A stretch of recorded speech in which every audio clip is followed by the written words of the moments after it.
Top 10 Mexican Foods. Tacos, corn tortillas filled with a variety of meats, vegetables, and toppings.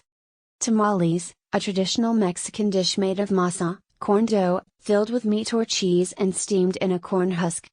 Enchiladas, corn tortillas filled with meat and cheese, topped with a chili sauce and often served with sour cream. Chile relleno, a roasted poblano pepper stuffed with cheese or meat and often served with a tomato or chili sauce. Guacamole, a popular dip made from mashed avocados, lime juice, cilantro, and tomatoes. Tostadas, fried or toasted corn tortillas topped with a variety of meats, vegetables, and toppings. Salsa, a sauce made from a variety of ingredients including tomatoes, onions, chili peppers, and cilantro.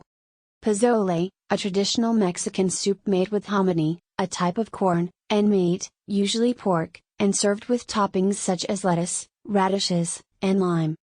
Quesadillas, a Mexican dish made of a tortilla filled with cheese and often meat or vegetables, grilled or fried. Carne asada, grilled or roasted beef, often served as a main dish with beans, salsa, and tortillas. Like and subscribe, thanks for watching.